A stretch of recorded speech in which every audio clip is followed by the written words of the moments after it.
Nothing quite like it. We're so fucking back. Are you ready, Micah? Are you ready to get into this? Let's go. The boys back together. Let's fucking go! Yeah. Baby! Yeah. Yes! Okay, I think I'm a boomer. I think I'm a zoomer.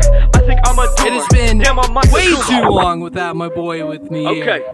My guy. Can you believe it, folks? So much has happened. H-I-T-E, coming with the heat. I stay fooling with my Welcome to the Grillcast, the only podcast in the whole entire world dedicated to radical centrism. I am your host, Orion. Joining me, once again, reunited with the man himself, the legend, Micah. What is up, big guy? I've missed you, buddy. This is unbelievable. Welcome back, Orion. Like a phoenix rising from a drunk and disorderly conviction, you have come back to us.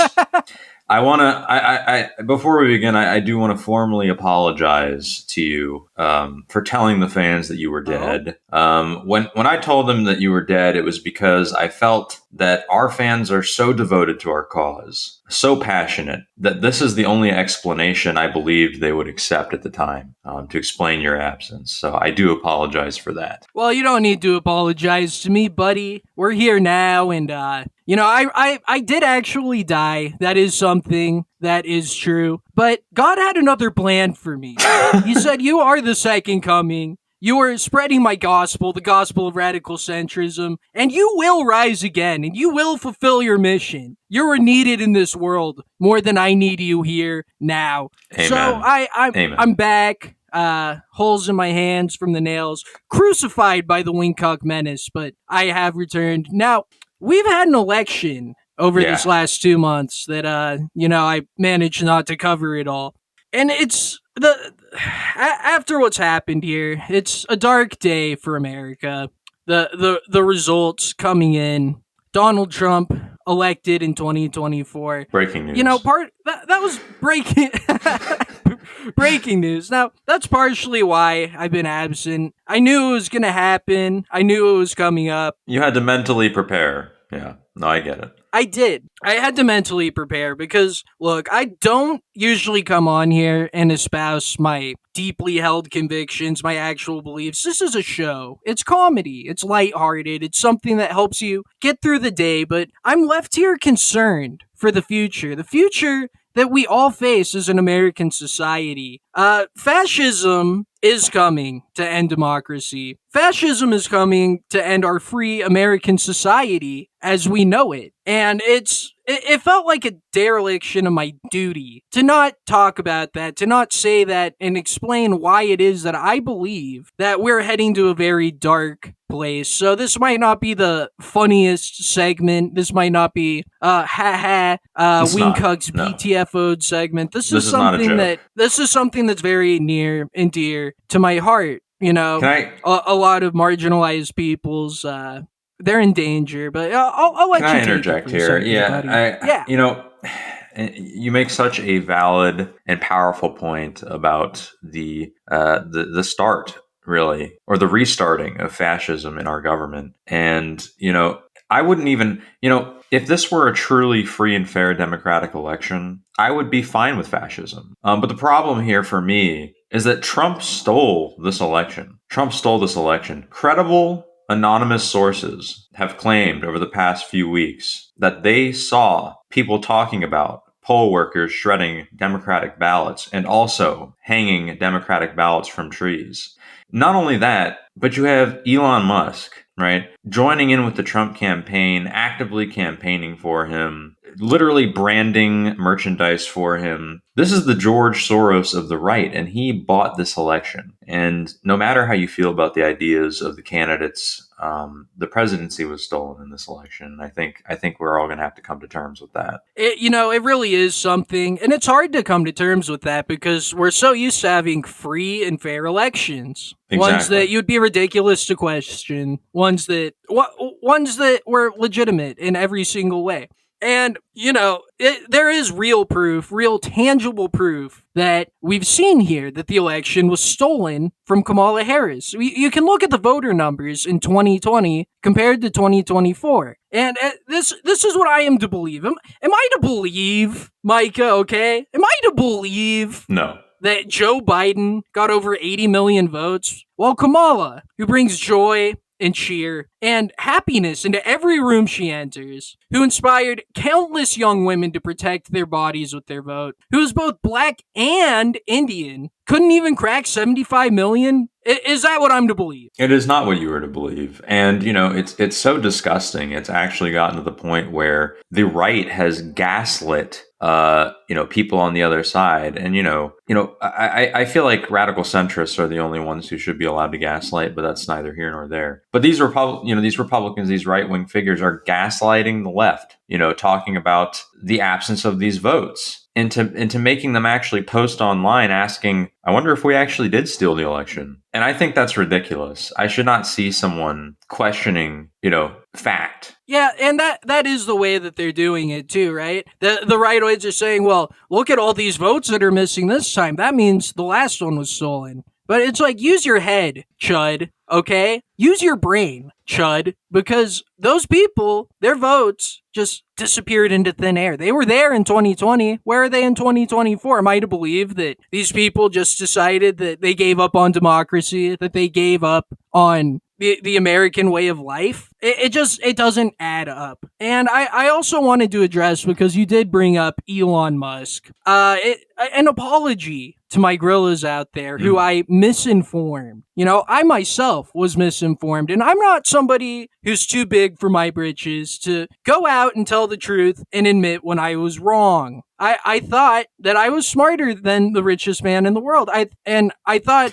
he bought Twitter to avenge his dead trans kid, and so that people would like his shitpost. That's why he spent $42 billion. That is what I believed. But little did I know that Elon Musk was secretly QAnon the whole time. Oh? Elon Musk is QAnon. Look, trust the plan, all those things coming up. He's posting about QAnon now, saying, oh, I didn't know who he is, but the rest of this video, that all makes sense. I don't know what QAnon plans means. He's being cute about it. He bought it to become the autistic rightoid George Soros. And he's had a plan in motion this whole time, including stealing the 2024 election, including having January 6th happen so that Kamala, as vice president, would have to certify the election. That's something important to talk about. So after 2020, after January 6th, Kamala Harris, the Democrats, they passed legislation that the vice president must certify the election. They must, no matter what happens, no matter how obvious it was that these ballots were burned, that they were hung up in trees in the Deep South. No matter what proof you have, you must certify the election. That was a question for Mike Pence to handle. He obviously did the right thing, but they took that power away. She could have, if events had not transpired by Elon Anon's whims, by his master plan that he concocted, she could have said, no, This is not right. I will not certify. Put a stop to it. Stop the steal. We are not going to stop until every single Democratic ballot is retrieved from the mouths of the alligators they were fed to in Florida.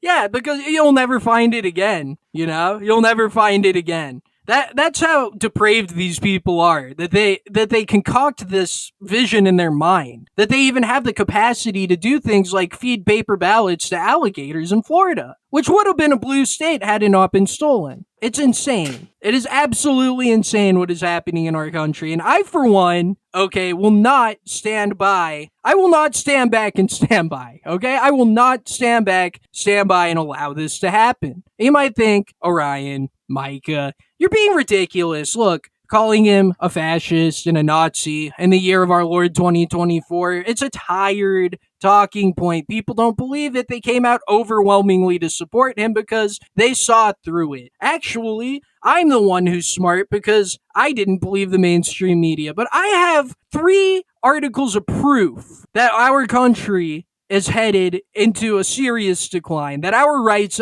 are in danger, and that our lives are in danger, okay? And you have a source for these claims? Yes, I do. So let's start off with proof number 1. Now, this is a picture you may have seen. of Trump, his son Donald Jr., RFK Jr., and Elon Musk all enjoying a nice McDonald's meal. Now, people have focused in on RFK looking very uncomfortable. He has very fascist plans to end the right to free goy slop, to enjoy your goy slop how you want it. You know, he says, no, you're not allowed to use these preservatives. No, you're not allowed to put the COVID vaccine in food. No, you can't use corn, you can't use seed oils. You have to put raw milk in your milkshakes. That's the kind of crap that he's spewing, and people notice he looks uncomfortable. He probably never even took a bite of that delicious goy slop. But what's even more concerning than RFK's blatant disrespect to not only the rights, but the way of life of the American people and their enjoyment of goy slop is Donald Trump here. If you look closely at his order,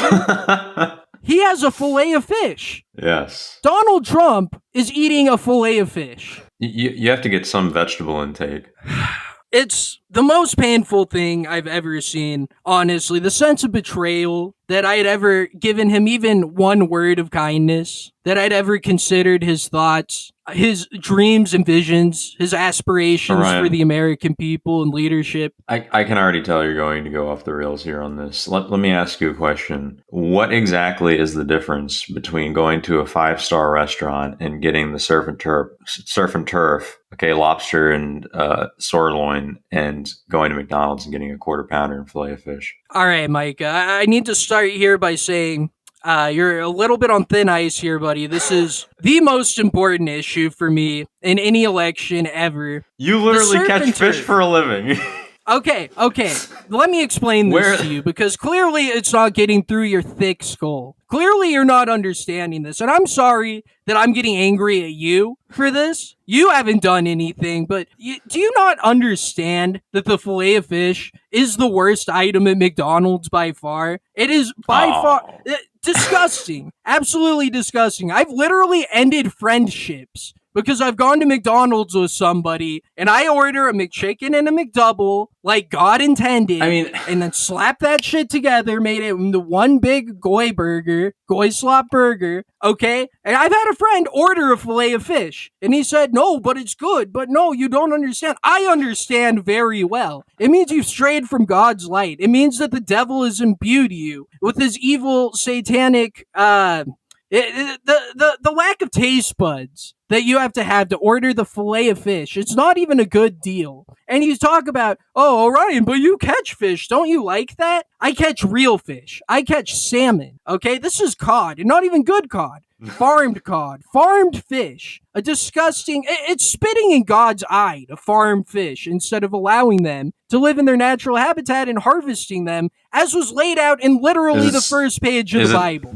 Is it spitting in God's eye to farm the cattle to make the quarter pounder with cheese? No, it is not. That is a domesticated animal. You don't domesticate a fish. Sure you do. It's disgusting. The fish comes out gross. It comes out, you have to dye it. You literally have to add dyes to it to make it not gray, because it's a fucking abomination. It should have never been. And for my president to be a fillet of fish guy, the most disgusting item on the whole menu at McDonald's. You know, honestly, Are you fucking kidding me? I can't confirm or deny if that's true. I've never had a fillet of fish. Right. It hasn't even entered your mind because you're not a fucking idiot, dude. Because you have your head on straight. Because obviously you don't order fish at McDonald's. And he's done it. And he's smiling. He's beaming looking at his fillet of fish. This must be some sort of code. You think I don't think it's a code, Micah. I think that it's just a country in decline. A country in decline, that this is acceptable, that people rally behind this man. Look, we're getting off into the weeds, like you said. That's okay, but fucking disgusting. It's fucking disgusting for him to eat a fillet of fish sitting there with the man who wants to limit my right to enjoy goy slop in an unlimited fashion. Look, I have more proof. If that's not enough for you, this is going to blow your mind. Is it more about fillet of fish? No, it's not. That's all I had for a fillet of fish. Okay, just before we watch this video, if you're a fillet of fish enjoyer, unsubscribe from the channel, unsubscribe from life. You're never going to make it. You have no place here. We grant you no quarter. I do want to kind of also add in that, I do, even though he's a filet-o-fish enjoyer, I do enjoy that Trump is kind of declaring resoundingly here that RFK will not tread on Mickey D's. We talked about it in another episode. He was always using RFK for votes. We know this. And more than likely the game plan is only allowing McDonald's and other goy slop to be served to cabinet members for every like staff lunch. And that's going to be like his effort to get Bobby to leave. Yeah, just force him out. Would you like some sweet and sour sauce with your silicone nuggets, Bobby? You just see fucking RFK. He looks like a skeleton. Hasn't eaten in a month. He's having tremors. They bring the McDonald's in. Please, real food. Please. Yeah. That is what he deserves. I do like that Trump made him eat the goy slop. But look, Trump he's an extremist. He hurts people. And he's not fighting for our rights. And this video will prove that. Look, here's what. I'm just saying, I'm not a drinker. I can honestly say I never had a beer in my life, okay? Right. It's one of my only good traits. I don't drink. Whenever they're looking for something good, I say, I never had a glass of alcohol. I've never had alcohol. I've just, for whatever reason. Can you imagine if I had? What a mess I'd be. I'd be the world's worst. But I never drank. You are the world's worst. And look. When he talks about that he's never had a drink in his life, okay, fine, you're a teetotaler. He went on Theo Von, talked about, my brother was an alcoholic and he died from it. So I've never drank. Look, it's bitch made. It's pussy. It's like, just enjoy responsibly. Like the Budweiser ad says, enjoy responsibly. He doesn't have it in his blood, in his DNA to do so because he's bitch made. But for him to say that it's proof of him having moral goodness. Yeah. The only good thing about him is never having drank. That he considers teetotaling to be a moral virtue. He will not fight for our rights. We've been fighting so hard for years to get drunk driving legalized, to be able to drink openly in the street like the homeless do. We've been fighting hard, and he spits in our eye. How am I supposed to, again, the saddest thing, it's as you brought up, is that he's never had the experience of drinking and driving. And what is more of a moral virtue than be able to, master the art of driving safely while drunk? I can't think of anything more virtuous. I literally cannot. You're saving lives. You're saving lives, okay? And, we've gone over it before that drunk drivers have less fatal crashes than sober drivers. The numbers are there. The numbers are there, but he doesn't care about that. He knows that, too. That's the thing. He knows that. He just ignores it because that's what he does. He ignores the truth. He's flaunting he lies. He's flaunting, okay, his disregard for all those people that he's likely to kill in a vehicle that's being operated by someone who's not allowed to drink. Well, you might be thinking to yourself, okay, so this is a man who's never drank a drop of alcohol in his life because of his dead faggot brother. Oh no, my brother, he was an alcoholic. He could have done something. Rip Fred. But he drank. What? Yeah, Fred. He was named after my dad, so he's basically my dad. Look, it's sad. It's a sad way to live. Living with fear. Do you want your president to live with fear in his heart? No. To not jump into something full-hearted and rather to cry and be afraid of the light. That's what he is. He's afraid of the light. And you might be thinking to yourself, okay, so he's a filet-o-fish guy. He hasn't drank. Those are bad moral characteristics, but you still really think that he's a fascist? That's just poor judgment. But a fascist, that's a step too far. But you might have heard about this little program headed by Elon Musk and Vivek Ramaswamy Indian called Doge. Doge. Now, a cute little play on words there. Very funny. Very funny, because Elon, he's a funny guy. I don't care what anyone says. That guy is hilarious. The 55-year-old memer. Yes. And you know what? That's crazy is his age doesn't even show when he memes. Everything's so fresh. Everything's, it's a perspective I've never encountered when he shares his memes. Certainly not 10 years ago. I feel intense giddiness when I scroll past any of his posts. Right, as you should, because he is a god. Elon is a god, and he is QAnon. This is a guy who's tapped into the culture, who has many plans, but he's heading the Department of Government Efficiency with Vivek Ramaswamy Indian. And in this video, Vivek shares his plans to kill non-Republican voters and how they're going to go about selecting who is heading towards the death camps for the crime of not voting for Donald Trump. Let's hear this. This is Project 2025, people. It's real. Real. If your social security number ends in an odd number, you're out. If it ends in an even number, you're in. There's a 50% cut right there. Of those who remain, if your social security number starts in an even number, you're in. And if it starts with an odd number, you're out. Boom. That's a 75% reduction, done literally stochastically. Okay. Literally.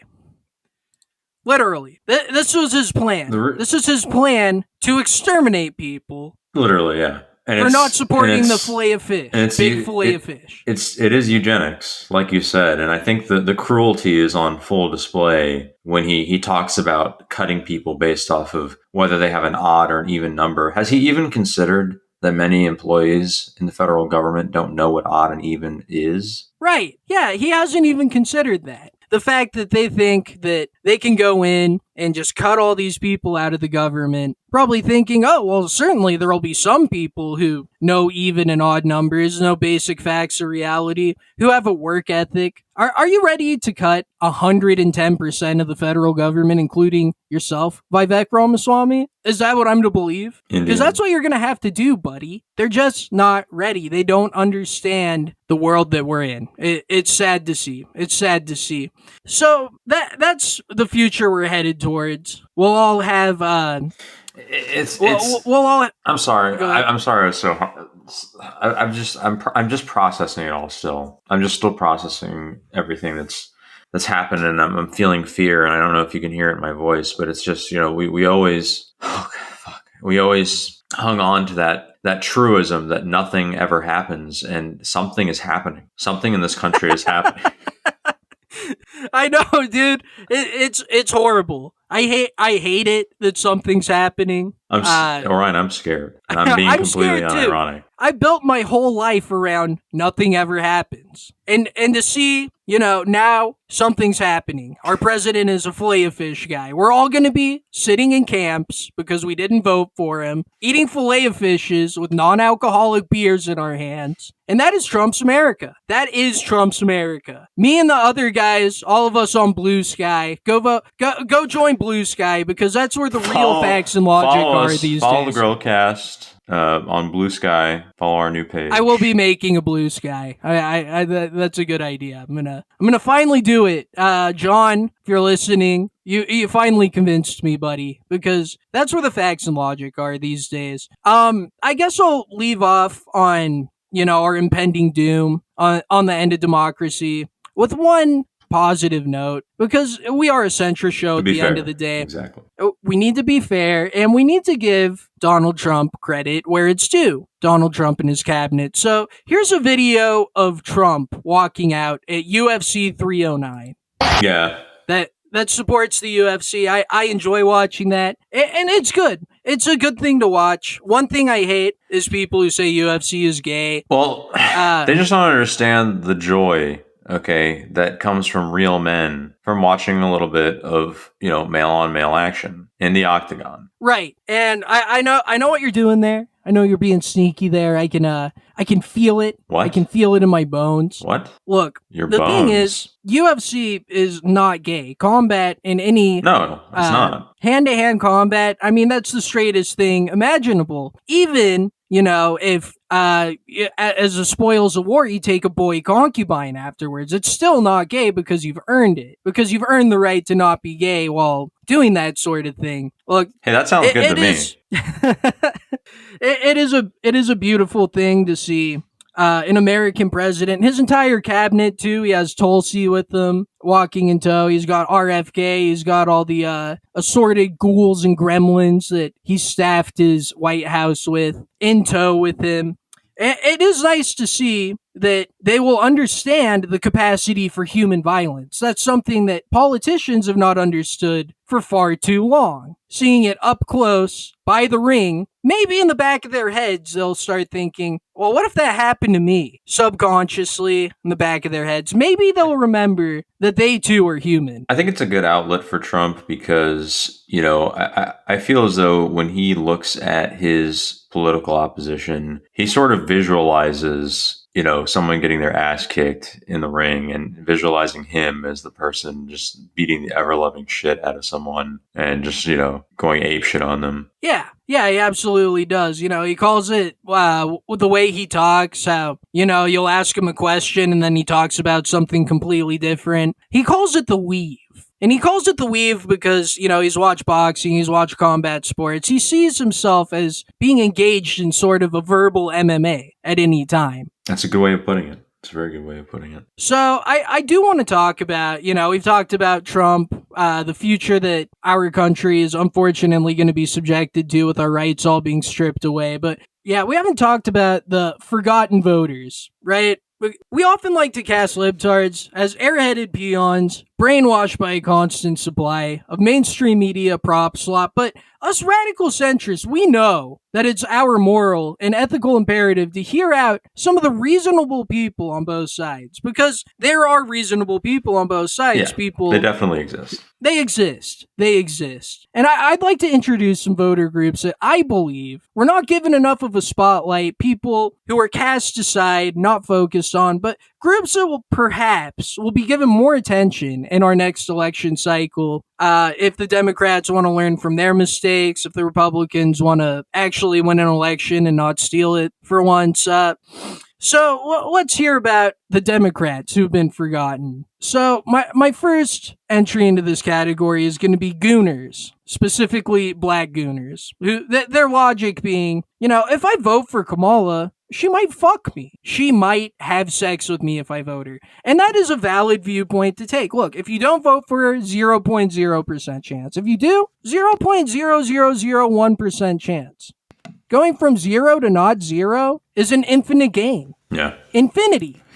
And how do you get more underrepresented than being both black and a gooner? I don't know. I don't know that it's possible. I mean, those are the people who are on the bottom of the totem pole. I actually have a picture here of some interactions I saw. I've been starting to follow black people accounts on Twitter, trying to get into black Twitter and figure out what they're talking about. And I don't interact. I sit my white ass down. Yeah, I shut up and I listen. Yeah. And I listen and I learn. And this is what I've learned from these people. We have King Kunta saying, "Can I say something?" with this picture of Kamala Harris. And look, it's when she was younger. Looking vibrant. Looking beautiful. Vibrant, glowing. Looking smelly, but in a good way. Yeah. Like, it's smelling good. You can tell she smells good through the screen. Just take a whiff there. Yeah, all right. And now look, that's something that hasn't been properly explored. The fact is that we would ban Kamala Harris, even in her current form. We wouldn't be proud of it. We wouldn't brag about it, but we all would. And we know it. Her current form, and possibly her final form. Quite possibly. Depends if her social security number ends in an odd or even number. Now, here's a reply to this tweet. Nishia Mason, black woman, allegedly says, "Baby, as long as you took your behind out to vote, say it freely, because I feel the same way." And King Kunta says, "Oh, you already know. I was in line bright and early." Look, this is one of her foot soldiers, somebody who went out there, who did what needed to be done to get pussy, potentially. Look, you miss every shot you don't take, Mike Grillas. You miss every shot you don't take. This man's fighting the good fight, and you all should take this as inspiration to go out there and fight your own good fights. Right, exactly. You should be inspired by this black gooner who, you should be inspired by this black gooner who's doing everything he can to, make his dreams into reality. Look, if you're not orbiting someone in a sexual manner who you have quite literally zero chances to ever get with, you're not trying hard enough. That is literally as hard as you can possibly try. I mean, doesn't Kamala have a white husband? I think they're getting divorced. Yeah, he has a chance. He Yeah, has a chance. he White does. husband. That too. So regardless, yeah. Yeah, and especially if they're getting divorced. I mean, that's the best time to And also, he's Jewish, so he might pay for it to happen. Yeah. There's always a shot. And this is something we're just talking about. This has been mulling around in not only his mind, but every black gooner's mind for months. This is something, look, if you're voting to get laid, I don't endorse voting, but if you're voting to get laid, then good on you, buddy. Well, yeah, but they are all voting to get laid, and now that the election's over, it's like, well, what do I do now? And that's the real question. What do they do now? It's over. It's over. They're going to have to figure something else out. They're going to have to go back to the drawing board and form a new plan, It might involve you. Hopefully not. Hopefully not. Now, another group of people who've been really looked over, people that haven't been considered and were even denigrated and told that, they were to sit down and shut up and to not take part in this election, is people whose top priority, single issue voters who just want to cause as much death as possible. Gosh, Orion, who are you referring to? Well, look, back in the day, a lot of people saying, well, Liz Cheney flipped over and supported Kamala, and, all these neocons who just want to get into wars. And that's because these people, they don't have some sort of rigid political ideology that they ascribe to. They just want to kill as many people around the world as possible. They want to have death be on the doorstep of every single person. They want people to live in fear for their entire lives. And, to say that that's wrong, look, these Democrats, okay, they want to perpetuate infinite conflicts around the world. They want to murder millions of innocent babies in the womb for no reason, just because it's funny, okay? And now Republicans are gay hippies, and they're like, what about healthy food, man? What about healthy food? The food additives. What happened to our country, Micah? I don't know, man. I don't know. Just to tack one onto the Democrats, them trying to take my menthol cigarettes away, I would kill myself. I would literally kill. They would be killing me. Yes. And that's the thing. If you don't have that minty, fresh smoke entering your lungs, I mean, people need oxygen. But some people need a little bit more than that. Exactly. And you're amongst those people. You need that minty, fresh smoke hitting your lungs and making you feel alive for just a minute. For just a minute, you're going about your day, all these responsibilities. I look at the Republican side, and I look at everyone out there putting the pressure on to stop this, and maybe I'll vote Republican because maybe they'll stop the menthols from being banned, and then I'm met with this. Oh, no more Wendy's, no more McDonald's, no more Taco Bell, no more nacho cheese fries, dude. No more vodka Baja Blast. And I find this unacceptable. That's a future we're expected to contend with. Yeah.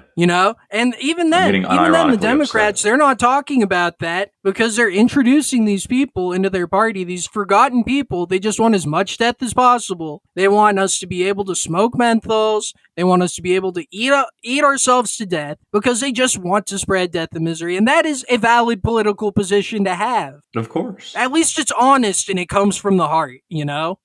And anyone who doubts that there are politicians out there who literally just want people to die, you're basically telling me, to my face, and stupidly so, that a serial killer could never be elected to office. Think about that.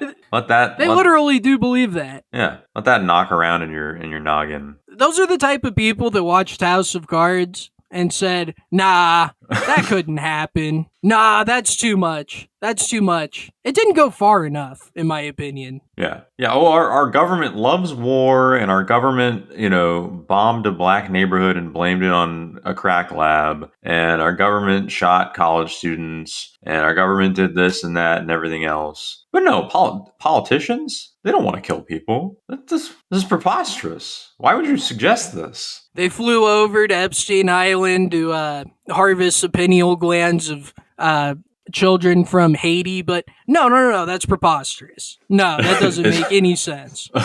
Guffaw, you say. Indeed, my friend. So those people need to be heard. And it's a contingent that I believe is growing. It's a contingent of people that I believe deserve to have a voice.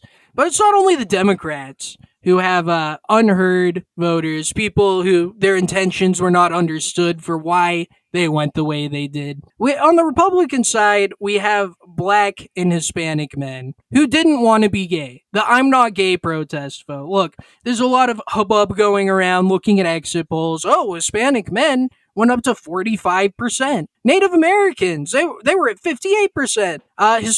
Black guys, they voted 20%. They usually vote like 12%. The vibes are shifting. Why is this? Is it because they're actually based? Is it because they're actually red-pilled and they know what's going on? They just don't want to be gay. Yeah, pretty much. They don't want to suck the dick. And that is their only reason that they voted the way that they did. That's not being talked about enough. It's not being exposed for what it is. There's all these talking heads saying all these reasons why it could have happened. Well, it could be because of the economy or it could be because of immigration. No, they just don't want to be gay. Nobody, and it's not respected. It's not talked. So did you vote for Trump? I did not vote. Oh. I stayed home. I was playing video games. I was like, maybe I'll drive down there and call people gay when they're leaving for having voted. But then I decided, nah, Then a group of black males left the voting booth. A group of based black. Yeah, actually, I was by the voting station and I saw a bunch of black guys wearing all red. And I said, oh, look at those based Republican voters. And you shouted out to them, hey, I'm not gay too, guys. Yeah, I said that. But then I saw, they actually got in a kerfuffle with some black Democrats. They were voted in all blue. They started fighting, shooting at each other. Oh my God. The division in this country is just getting ridiculous, guys. It's just getting ridiculous. Politics should never come to blows like that. Yeah, there's no need. There's never an excuse for political violence. Exactly. Never an excuse for political violence. We need to all come together, whether you're a black guy wearing all red or a black guy wearing all blue. Okay? Yeah. The other Republican group that I feel like didn't get the attention they deserved was broccoli-headed Zoomers who can't get laid. Okay. So we saw the Zoomer vote. They tended towards, particularly amongst men, boys, they tended Republican. They shifted heavily towards that way. And the reason they did that is because they're not getting sniz on the reg, guys. These broccoli-headed Zoomers are not getting sniz on the reg. The only reason that men care about abortion, especially young men, is if they're getting laid and they want to abdicate their responsibilities. If they want to be like, oh, I don't want to deal with raising a kid. This chick is fucking nuts. She's a little fatter than I would have liked, but it was like 2 a.m. I was at the bar. I was drunk. I struck out with my other 3 choices. If you're not living that sort of lifestyle, why would you care about what goes on there? What is your impetus for that? I suppose you wouldn't. And it's not only me who's saying that. Even AOC, she's young enough to still have her finger on the pulse of a Zoomer American society. Even she has ceded this point and made an effort to offer these young Zoomers who aren't getting laid advice on how to get over this, on how to join society. So maybe they too could be brought into the fold and want abortion to become a reality again. So let's see what AOC has to say to these young men who drifted towards the right in an unprecedented fashion. Because no is not a final answer. We need to have the mentality that no means find another way. No means try again. No means look somewhere else. No does not mean stop trying. Okay? So basically the Kamala bit from the video I did. Yeah, essentially. Essentially that. A continuation. But, I get what you're coming from. And this is real, though. Like, this is a real thing because this is no longer a coincidence. And as a side note, I feel like there's a 90% chance that AOC makes an OnlyFans in the next decade. I mean, I feel like her time's passing. Oh, I know. Oh, I know. She's got to get on that soon. She's really got to figure that one out while there's still time. It's like she's holding sand in her hands. Yeah, she needs to. She needs to get on that. She needs to get on that for sure. If even AOC can look at this and say, look, young men, don't take no for an answer. You deserve this. You've earned this by virtue of existing. I mean, the writing's on the wall, folks. The writing is on the wall. Yeah. I mean, and it's like I said in that other video that you ripped the bit off of. With her going and saying, find another way. She's, again, like I said, when Kamala said it, the message that she sends is loud and clear, and it's a resounding message, and it's that being an incel is a choice. It's a choice. Yeah, it is a choice, because you can always make the choice to not be one. The laws be damned. And we're not implying anything here. We're just merely regurgitating the point that was made by two very progressive politicians. Right. Yeah. Do you want to know the truth about that, Micah? Mm-hmm.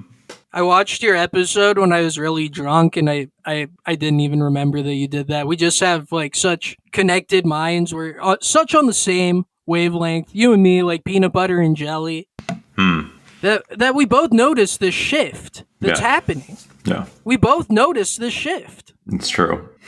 And so, yeah, I just wanted to call out, these forgotten voters. It's important that these people feel seen, wait, who we covered? And smelled. The Gooners and the Incels? Is there anyone else? The Gooners, Incels, the people that want to cause as much death as possible, and the black and Hispanic men who don't want to be gay. That's right. That's a pretty broad coalition that I think we could fit into the radically centrist fold. Absolutely. They just need to know that they're being heard, because right now they're politically homeless and they don't know what to do. Yeah. A sad state of affairs for many in our country. I mean, but we'll seize upon that. We'll build upon that. And we will make a radical centrist utopia. We may be down and out right now, okay? We may be seeing a bleak future. I may have been doomering out a little bit in the face of it, but God damn it, we're better than this. We're stronger than this. We can take what we want. Like AOC said, just take it. Don't take no for an answer. Take the future you want, and we will do that. Yeah. And that's what we got there. Yeah. All right. So, Micah, I know that you have a nice little segment to bring in for us. Some words of wisdom to be imparted on the audience. The gorillas here, who have been very gracious, very understanding and patient. Let's hear what you got. Lay it on me, cuz. Yeah, well, I thought it would be, we've been talking a lot of doom and gloom in this episode, and I thought it would be nice if we injected a little bit of a white pill. Radical centrist king and mayor of New York City, Eric Adams, black, he's been going through a tough time. He's become a bit of a soul brother, if you will, to Donald Trump, in the sense that, they're living a very similar life experience. They come from similar places. And they've both gotten on the bad side of the Democratic establishment, and they've been victimized by the judicial system. But amongst all of this, I feel Eric Adams has done some soul searching. And, we've talked about him before. We've given him advice before. I'm very happy to now say that Eric Adams is a listener to our program. And not only is he a listener to our program, but he's taken one of our policy proposals and made it a reality. He has adopted our policy of migrant hot potato. So for a long time now, we've been saying all these migrants getting bused to New York from Texas and other conservative states, he just needs to put them on a bus and send them back as many times as he needs to do to take care of his city. And, his decision to adopt this policy is proof that radical centrism has limitless potential to make a real impact on the world and on a bunch of exhausted poor people from South America. Well, what's really interesting about this is that these so-called conservatives, these people that, we hate immigration, we need to send them all back. What do when they have the opportunity? They send them further into the country. Exactly. Does that add up to you, Micah? Does that make sense to you? It's entirely counterintuitive, especially when you have a based black centrist king as a mayor. That guy's just going to send them right back to you. Right. And it's well within his right to do so. He said, look, I'm being persecuted. They're saying that I did all this stuff that I definitely didn't do, that I'm innocent of. They're calling him corrupt, saying that he took money that he shouldn't have taken. But he deserves that money. Look, when we had kings, when we were a monarchy, did the king not take his tithe? What's it called? I've only read it. Did he not booty? take his fair share? Did he not take his fair share that he was owed because he is a king? Of course. How did we lose that? Because Mayor Eric Adams, African American, is a king. He listens to the show. He takes our advice. He knows that the best way to go about this is to listen to us, to be on the cutting edge of policy proposals. And, if I do hope and I pray that he has a chance to listen to our episode dedicated to these policy proposals. And, that would truly make it would be life-changing for the people of New York. I think the people of New York, they love and respect Mayor Eric Adams. They just do. And there's no reason why they wouldn't. The way he leads his policies, the way that he listens to his constituents, even if they don't live anywhere near New York, the way they listen to us, it's awe-inspiring. It lets you know that despite the doom and gloom that we faced thus far, but despite the challenges to our agenda, our God-given agenda, that there is a light in the tunnel of darkness, and we need to head towards that light. It's inspiring to see. Don't give up hope, my grillas, because Mayor Eric Adams didn't. He got hit. You know what he did? He kept on trucking, bud. He kept on going. He didn't leave it alone. He just said, what's his quote? The most inspiring quote I've ever heard. My haters will be my waiters while I sit at the table of success. And that is something he's held close to his heart, and he has no signs of stopping.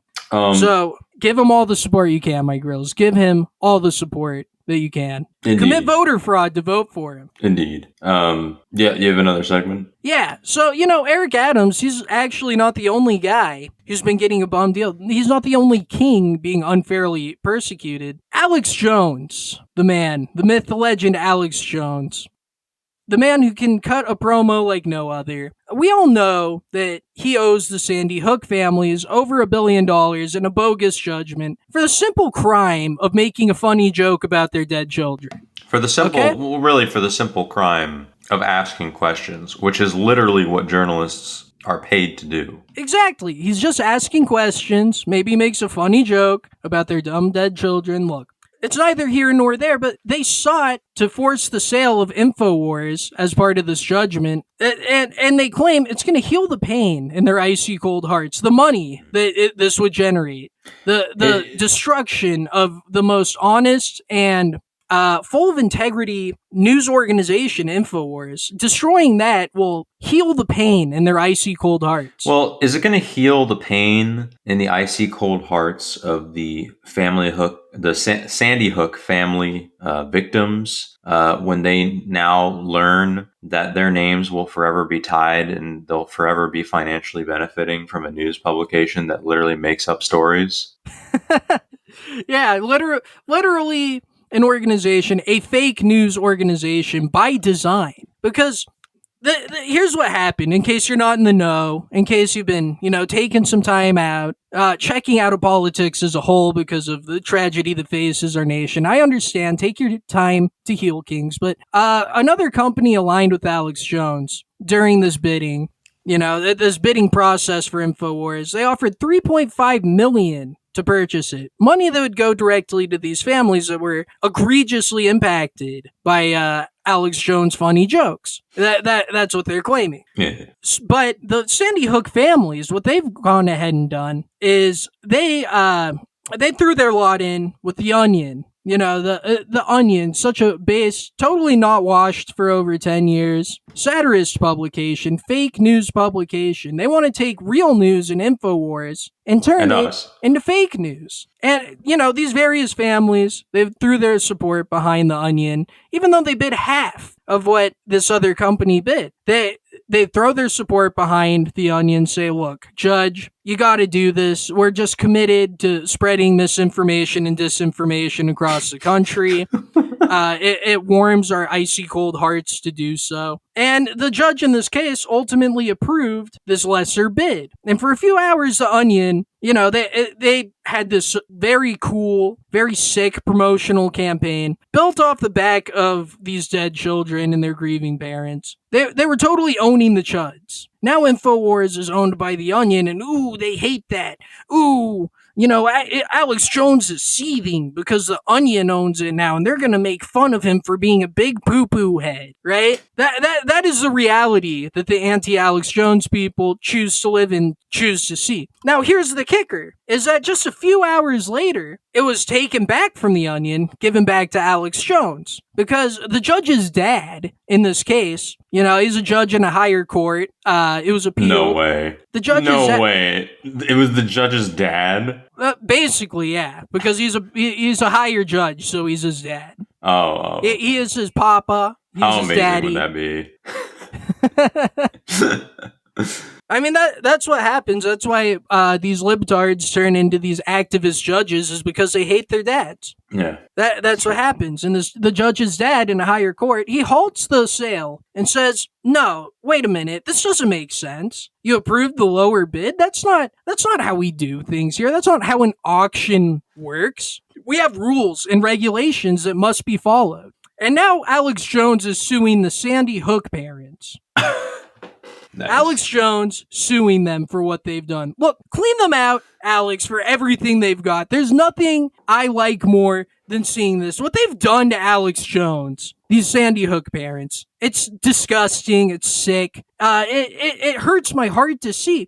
Did you know, Micah, that people are showing up at Alex Jones's house? That people are harassing him and stalking him online because of the egregious and purposeful lies they spread about him? No, and I think that's absolutely disgusting. I think it's wrong, and I think that Alex Jones should sue those families for every home with a paid-off mortgage that they all have. Right. I believe that, too. He should take their homes. He should take everything for them, because free speech, Micah. Look, I'm a free speech guy. I believe in it. I want people to be able to say whatever they want, because then you know who they are and can act accordingly. But it has a limit. And the way that these Sandy Hook parents have used their platform to encourage and incite harassment And violence. With these purposeful lies in the hardest time of his life, okay? This is the hard... They will never understand the pain that Alex Jones is in. And they seize upon it the hardest moment of his life, And the worst part is the testimony. I mean, they go up there, in front of a judge and a jury, and they just act. It's like it's all they know how to do is act. It's like all they know how to do is act. So true, King. So true.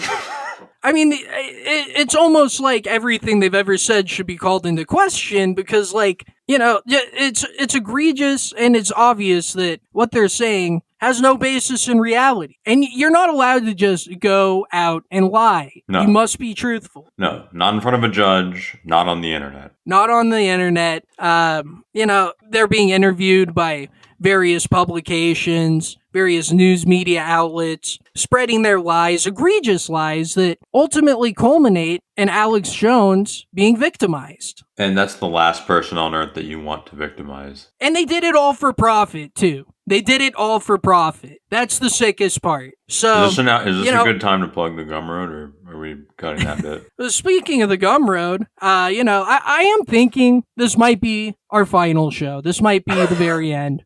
This might be it. Yeah. I enjoy doing it. It's a fun thing to do. I'm glad to be back in the saddle, as it were. But while we were gone, we got one new sign up and nobody canceled. So it kind of seems like our momentum, let's say I stop doing it. If that continues in 10 years, we're going to have a pretty good little war chest there. You know what I mean?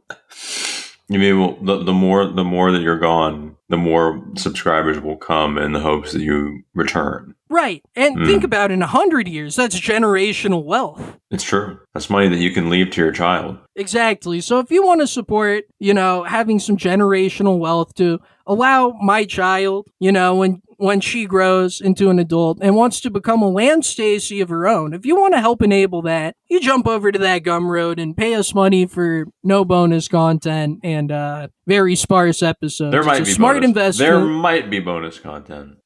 You can't take that. Look, asterisk. Okay, maybe it could happen. It could happen. It absolutely could. And yeah, so there's a little shilling segment there for you. Micah, did you have another ditty for our Yeah, no. Since faithful listeners? Yeah, I back to the doom and the gloom. Since I have completely run out of downers and switched entirely to uppers and smoking copious amounts of cigarettes, I've picked up a bit of a gambling habit, and I've been paying attention to all the betting markets, and there's more than a morally acceptable chance we will end up having to choose between two Indians this next election come around, and I genuinely don't think I can go through that. I'm without words right now. The fact that you even said that, it's something I've never even considered as reality as possible. It's something I've never even considered. I'm without words. It would basically be like your trip to the park from the deleted episode on steroids. It's what leads you to believe this? That's what I need to know. First of all, what leads you to believe this crazy theory that you've cooked up here? I'm not doubting you because I know you're a smart guy. It would be Kamala Harris and Vivek Ramaswamy Indians. No. No, it's not true. It's not true, possible. Micah. It is possible.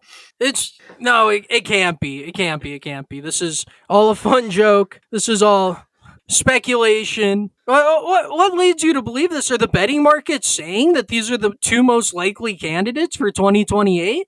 Two of the top 5 or 6. Yeah. Could you imagine? Yes. Could you imagine a world? Could you imagine a world where we, America, the mightiest country in the history of the world, the greatest empire to ever have sprung up, and that's the choices we get? You know, there is one nice thing about that, though, now that I think about it, now that I've had some time to process it and my brain's no longer short-circuiting from you would basically have a choice. Doomerism here. So you would have a choice between a person with a vagina and a person that does not consume meat, which is basically the same thing. Yeah. I mean, two peas And in a they're pod. Indian. A little bit redundant there. But what I'm thinking here, and stay with me, is that could be our chance to finally take the White House, Micah. For the radical look, the third party movements, they will explode. And people say it's impossible. We're deeply entrenched in this two-party system. Nothing could ever shake that up. But they hadn't considered the reality that you just laid out. They hadn't considered the facts and logic that you just laid bare to witness. Yeah. I mean, it's going to be a fight or flight moment for the country. They are really advancing their place in our country, though, in a way that is concerning. Now that you bring it up, we have Tulsi Gabbard. Yeah. We have Vivek. They're both in there. Nikki Haley. I'm sure there's ones I don't even know about, in the deep state, the Indian deep state. Nikki Haley. My God, dude. They're everywhere. The new and nobody's doing anything about it. The new head of the FBI. No. Kash Patel. I think that's his name. Man, I honestly don't even know. It's coming. Your worst nightmare from the deleted episode that nobody's ever going to hear. Maybe we'll get into that story again another time. No, we won't. No, we absolutely won't. You can put that shit on the Gumroad all day long, but we're not talking about that again. Look, it was a half-baked bit. I'm sorry for those of you who don't know what we're talking about. Not really good for podcasting to talk about things that we can't lay bare to witness. But look, this reality that you're putting out there, it's very concerning. It's something that we need to watch out for. We need our top men, analyzing the data, seeing how this goes. And we need a plan to stop this. More than anything, we need a plan to stop this. Someone should write a manifesto. Plenty of people have. Now, I guess we'll end this out. I have one more little segment here. A little Destiny segment. Look, a lot of times, it's kind of the focus of an episode, A-logging this guy. But it's just a little bit of an update for those of you who listen and want to know what the hell's going on with our boy Destiny. What what's going on here? So recently, his relationship with rightoid Canadian trad thought Lauren Southern came to light. They were, she was cheating on her brown husband. He was cheating on his wife Melina at the time. And that in and of itself, it's not too interesting, It's like, oh, the guy was being a degenerate and Lauren Southern was being a whore. That's, okay. Next, please. We already all knew this. No news here. Nothing, Burger. But there were some chat logs that were leaked in the fallout. Did he require a stepladder? Do you know if that's information we have? We do not have that How is he able to reach her pelvis? Now, we don't have that information. That's something that you can kind of line the dots up there. You can kind of use some intuition to figure that one out. I don't think you're too far off there, buddy. But these chat logs that were leaked in the fallout of this drama, I mean, it just further confirms the depth of his coon brain depravity. It shows just how horrible that he is. It's shocking. It really is shocking. You wouldn't think that there's anything out there that would shock you about this guy, but the rabbit hole goes deep, my gorillas. So let's start that off here. I have 3 screenshots to go over. The first one being, hey, I'm curious, have you wore a plug on stream yet? Destiny says, no, I'm so fucking paranoid I'm gonna end up swallowing it inside of me. LOL. My gorillas. There's no fucking This way. This man's asshole is so cavernous, so torn up, so destroyed, used and abused. Open-minded. That he's afraid that a butt plug will get sucked up inside of him. And that's the only thing keeping him from doing it during a stream. Not the fact that it would be subjecting his audience to an unwanted sexual encounter, because that's what it is. What's the difference between this and sending a dick pic, an unsolicited dick pic? What's the difference between that? There is none. There is no discernible difference. There is no discernible difference. It's taking advantage of your audience. And look, it's sexual predation. He's a sexual predator. And consider this. How many low-T children watch his stream? A lot. Well, that's 99% of his audience is low-T children. Okay, so doesn't that make him a pedophile if he's sexually stimulating himself in front of children? You're exactly right. And also consider this. He's lying. This actually explains why he's so on edge, aside from the Adderall. His jaw's shaking because his prostate's getting fucking blown out. That's his. That's the real secret there. Is this beyond the scope? Is this the for you? Is this beyond the scope of possibility? No, it is not. And what's to say? Because once the screenshot from it says 2022, he definitely built himself up to this as a stimulant addiction and gooning addiction built up. This was something that was in his mind. He was talking himself out of it because he was paranoid, but he pushed through it. He's definitely done it, and he got sexual gratification from doing so. Embracing being a cuck despite the haters. In front of children. He did this in front of children. You might think, look, that's a little bit of a jump to say that makes him a pedophile. It gets worse. Somehow it gets worse. It gets worse than him slurping out the cum from his wife's vagina from the bowl as if it's a 7-Eleven Slurpee, It gets worse than him abandoning his own child, leaving him in a cornfield to engage in this sick, become twisted... a chud. Yes, it's worse than any of this. What you're about to see will shock you. So he asks, how do you feel about age play stuff? Surprise face. Surprise face. No, he's trying to play it cute, like, haha, it's kind of a joke. Coy, but no, seriously. How do you feel about that while you do that with me? This motherfucker was laughing at Vosh for his lolly fucking file getting leaked on stream. It's amazing that these liberal and leftist streamers all seem to be sexual degenerate pedophiles. It's like it's a pattern of behavior that exists amongst all of them that they'll make fun of each other about, and then the line will be shown on them, and they're doing the exact same thing. Mm-hmm. It's crazy. It's crazy how that works. And that's not too spicy, just how do you feel about age play stuff? That could mean anything, What if he means, like, I want you to pretend to be an older lady. I want you to pretend to be geriatric a MILF. Geriatric role play. Yeah. No, I do that stuff. That's normal. Right. Totally normal, totally based and cool. But let's see exactly what he means by this. What does destiny mean? You may be asking yourself. He says, I've had huge fantasies lately related to babysitters, either MMF or FFM. It goes something like older babysitter starts messing around with younger person, then they teach them / get really good at sex and start bringing their friends over to mess around with them. So say it's a younger guy, girl finds out he's got a nice dick and starts teaching him how to eat out and everything, then starts bringing over his girlfriends to fuck him one by one. That's where this guy is at. This is where his Adderall, methamphetamine he literally infused gooner brain has a child that would fit into this scenario.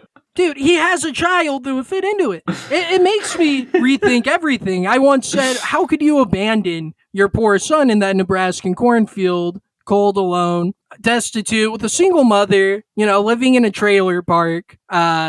But it turns out maybe Destiny was trying to protect his son because he knew his sexual urges were so dark and vile and disgusting and could not be contained. Yeah. Maybe it's good that he abandoned his son because his son would be under his tutelage, under his watchful eye, under, as a parent, somebody who's supposed to look out for the best interest of their child, set them up for success. So what you're saying is, you're saying that Destiny is a moral pedophile. No, I'm not saying that at all. He's advanced in his degeneracy and his stimulant addiction and his goonery. And as we saw, he had poor Nathan Bonnell there with him for a month this summer. A month, 2 months. Anything could have happened. Why did Nathan lash out like that? Now, I figured it was because he looked at his dad and saw a disgusting manlet, somebody who was beyond being respectable, somebody who was pedantic, gay,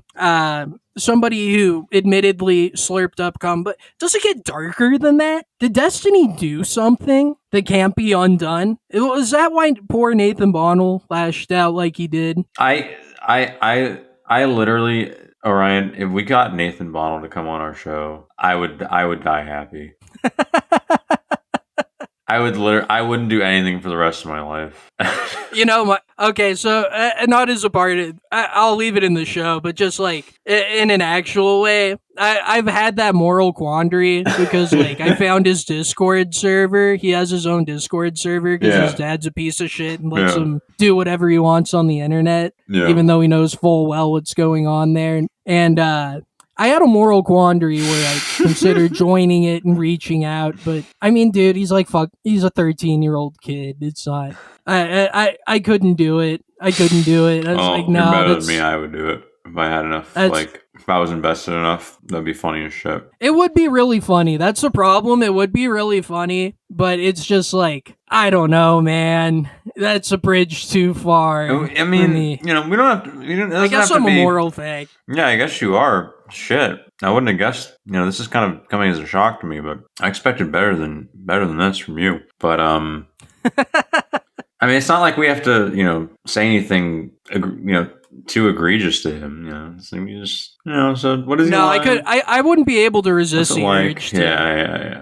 Yeah. I would not be able to resist the urge to be like, so your father abandoned you. How do you feel about that? Here's some of his worst chat logs. How do you feel about Yeah, see, that's no, you can't go that far. Look, there's this is limits, a different there's lines. This 13, 14-year-olds these days, okay, they're not the same as, in the old days, okay? They can take this kind of stuff, okay? They're basically fully ingratiated with the absolute state of being on the internet. Well, Micah, that's the sick thing, is that his father knows damn well that there's people that are like me, but not moral fags, who don't have those qualms and quandaries, who wouldn't say, oh, I don't know, that seems like a little bit much, who would absolutely do that. There's people who Well, then will why do hasn't that. it happened yet? I don't know. I mean, maybe it's in the works right now. Who knows what's set to happen at this point? But that's part of the sickness of his relationship with his child, is that that's even a possibility. That if I was somebody who was a worse person, who didn't care, Yeah, I mean, Just make it a Gumroad I don't really know subscription. what else. Make it a Gumroad video. Make it a Gumroad video. But yeah, that's Stephen Bonnell for you, fantasizing about his son being molested by a babysitter. It's Very sad. very sad stuff. What's next? What's next? It'll get worse. It'll get worse. It always gets worse. And we'll be here to cover it, talk about it, laugh about it, and yeah, pray for Nathan Bonnell because things might not be so good for him, guys. So, I mean, I think that's about a full show. Yeah, We've done it all. It's a big show. It's a big show. I figured we'd go a bit longer than usual to try and cover some of the things that we may have missed out on. We got to pad out the absence that's going to occur after we end this episode. You know, obviously, I'd say to the fans, if we don't all die in a nuclear holocaust in the next month, then we'll probably come back. Yeah, we'll be back eventually. You could look out for us in the year 2026 for our next episode, covering whatever happened in January 2025. You know, maybe that next episode in 2026 will cover the upcoming Democrat January 6th that, you know, I'm hearing from many people is going to be occurring. A lot of people talking about it on Blue Sky, our new hub of social media where we'll post all episodes, all updates, daily episodes. And I guess for the last thing I just want to mention, you know, obviously we've said this a billion times. This isn't something that applies to us, but the Chuds, can you finally just admit, now that it's over, that Joe Biden's cool and funny? That he rules? Yeah, no, it's long overdue. It's, I mean, from the moment he said, "Will you shut up, man?" He had my heart. Look, I get it. When you're in the heat of battle, you're a wing cuck and, you know, oh, this guy, there's no redeeming qualities and he's a piece of shit and he's a communist and blah, blah, blah. He's a pedophile. He has dementia.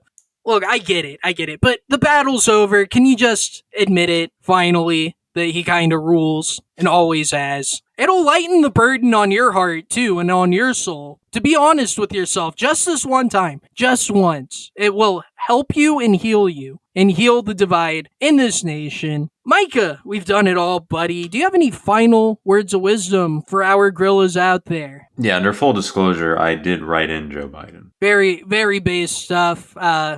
Unfortunately, that write-in campaign did not go the way that we all wanted it to, but that's Trump's America for you, buddy, when you steal the votes from poor Joe's write-in campaign. And with that, peace out, my gorilla! My mind set on Zoom. Everything cool as long as I'm not Laura Lumen. If you think I'm not number one, I just spell that rumor. Hit that victory royale on some motherfucking coochie. Default dance on a bitch. Hit the default dance on a bitch. Floss dance while I'm flossing in the Boy, wind. it feels good. Victory royale when that chopper hit. Self-incrimination, I have no participation. News keep asking, I don't say shit. You can't have my conversation.